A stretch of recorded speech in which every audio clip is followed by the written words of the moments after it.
శ్రేష్ఠులారా ఈ యొక్క చెప్తున్నాను. ఇదివరకు పూర్వము యొక్క వ్రతాన్ని ఎవరు చేసుకున్నారో ఇదంతా కూడా సరిస్తుగా తప్పమని చెప్పేసి మునివరి కనుక దానికి సొంతమాలు చెప్తున్నారు. పూర్వము కాశీనగరమున ఒక బ్రాహ్మణుడు ఉండేవాడు. అతడు మిక్కిలి దరిద్రులను చేత అనవస్త్రాలు లేక ఆకలితో బాధపడుతూ ప్రతి ఇల్లు కూడా తిరుగుతూ భిక్షమెత్తుకొని బతుకుతూ ఉండేవాట. అయితే భగవానుడు బ్రాహ్మణుడి కావున ఆ బ్రాహ్మణుడు ఆ విధంగా దుర్భరమైన కష్టాన్ని చూసి అతనికి ఎదురుగా ఒక ముసలి బ్రాహ్మణ రూపం పొంది అతనికి ఎదురుకుండా వెళ్ళి, ఓ బ్రాహ్మణోత్తమ, నువ్వు వేదన నేర్చుకుని కూడా ఈ విధంగా దరిద్రం అందించినట్టు అడిగట. దానికి ఆ ముసలి సన్యాసి అయినటువంటి ఆ బ్రాహ్మణుడు చెప్తున్నాడు, నేను ఇదివరకు చేసినటువంటి పాపకృత్యాల వలన గత జన్మలో చేసినటువంటి పాపం వలన నాకు ఈ రకమైన దుస్థితి కలిగిందయ్యా. దీనికి ఆ పాపాన్ని పోగొట్టుకోవాలంటే ఏదైనా ఒక ప్రాయశ్చిత్తం ఏదైనా ఉంటే తెలిపి మమ్మల్ని అందరినీ కూడా అనుగ్రహింపని చెప్పేసి చెబితే దానికి అతను చెప్తున్నట్ట, ఓయి సత్యనారాయణ స్వామి శ్రీహరి అవతారమే కలియుగంలో ప్రత్యక్షపదముగా ఉన్నారు. ఆయన యొక్క వ్రతం చేసుకున్నట్లయితే నీకు ఈ దుఃఖాలన్నీ కూడా తొలగిపోతాయా అని చెప్పేసి వ్రతం చేసే విధానం కూడా చెప్పి అక్కడే అదృశ్యమైపోయేట. ఆ విధంగా ముసలి బ్రాహ్మణుడు అదృశ్యమైపోయేటప్పటికీ వెంటనే ఆ వృద్ధ బ్రాహ్మణుడు ఈ యొక్క వ్రతం చాలా విశేషమైనటువంటి వ్రతంగా అనిపిస్తుంది, తప్పకుండా ఈ వ్రతం చేస్తానని మనసులో సంకల్పం చేసుకుని నిద్ర రాకపోతే కాలం గడిపి మర్నాడు ప్రాతకాలం వెంటనే నిత్యకృత్యాలు నెరవేర్చుకుని అత్యంత వైభవంగా ఈ యొక్క ఈ రోజు తప్పకుండా సత్యనారాయణ స్వామికి వ్రతం చేస్తానని చెప్పేసి మనసులో సంకల్పం చేసుకున్నవాడే అక్కడి నుంచి భిక్షాటం కోసం బయలుదేరి వెళ్ళాట. ఆ రోజు అతనికి చాలా ద్రవ్యం లభించిందిట. అందుకని సంతోషం చెంది అరటిపళ్ళు, ఆవు పాలు, గోధుమ నూక, చక్కెర ఇవన్నీ కూడా తీసుకుని వచ్చి స్వామివారికి ప్రసాదం తయారు చేసి బంధుమిత్రాలని చుట్టుపక్కల వాళ్ళందరినీ అందరినీ కూడా పిలుచుకుని అత్యంత వైభవంగా ఈ యొక్క వ్రతం చేసుకున్నట్ట. ఈ వ్రతం చేసుకోవడం వల్ల బ్రాహ్మణుడు సకల దుఃఖాల నుండి విముక్తుడే అంతిమ మోక్ష ప్రాప్తిని పొందట.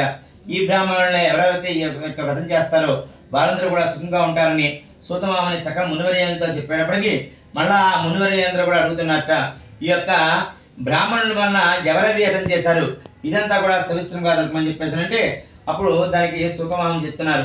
పూర్వం ఒక సందర్భంలో బ్రాహ్మణుడు సత్యనారాయణ వ్రతం చేస్తూ ఉండగా కట్టెల మొగ్గును బిగించేవాడు వచ్చి కావడి గిజలో ఉంచి లోపలికి వచ్చి అతనికి చాలా దాహంగా దప్పికగా ఉండడం వల్ల ఈ జరిగేటువంటి వ్రతాన్ని అక్కడ వదిలిపెట్టేయకుండా అక్కడి నుంచి అక్కడే అరుగు మీద కూర్చుని కాసేపు వ్రతం వరకు ఉండి వ్రతం అయిన తర్వాత దాహం తీసుకుని స్వామివారికి ప్రసాదం గ్రహించి అక్కడి నుంచి ఆ బ్రాహ్మణుడి దగ్గరికి వెళ్ళి, ఓ బ్రాహ్మణోత్తమ, మీరు చేస్తున్న వ్రతం ఏమిటి, ఇది చేయడానికి గల కారణం ఏమిటని గట్ట.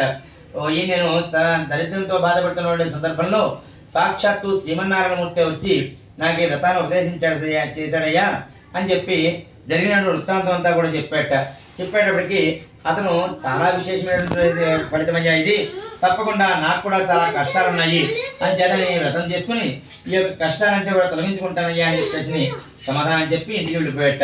ఇంటికి వెళ్ళిపోయిన వాడి ఆ తర్వాత రోజు మెలకు వచ్చిన వెంటనే ఈ యొక్క కట్టెల ముప్పుని శిరస్సు పెట్టుకుంటూ తప్పకుండా ఈ రోజు కట్టెలన్నటువంటి డబ్బుతోటి దక్షిణాస్వామికి వ్రతం చేస్తానని చెప్పేసి మళ్ళా సంకల్పం చేసుకుని కట్టెలు అమ్మడానికి వీధిలో బయలుదేరి వెళ్ళట.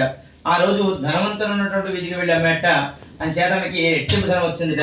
అది చూసి చాలా సంతోషం చెంది అక్కడ ఉన్నటువంటి వారందరికీ కూడా చాలా సంతోషం చెంది చుట్టుపక్కల ఉన్నటువంటి వాళ్ళందరినీ బంధుమిత్రులను కూడా విభజించుకొని అత్యంత భవ్యంగా ఈ యొక్క వ్రతం చేసుకున్నట్ట.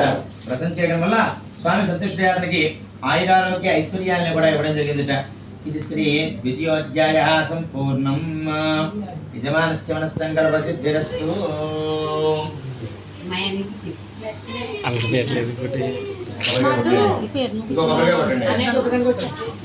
మధు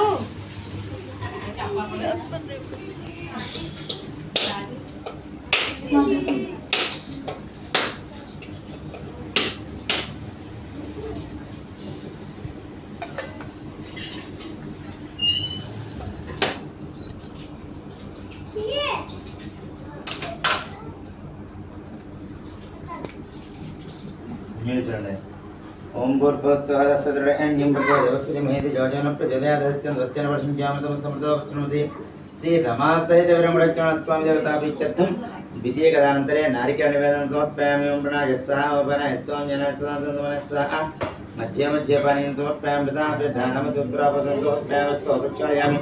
పాదో ప్రక్షాళయామి. శుద్ధాదిమే సమర్పయామి. లక్ష్మీరాష్ట్రస్య వ్యాధయ మాసకం త్రిజామస్తమంగళాన్ని భవంతు. శ్రీరస్తు నిత్యమంగళాన్ని భవంతు. ఆనందకర్పూర దివ్య నీరాజనం దర్శయామి.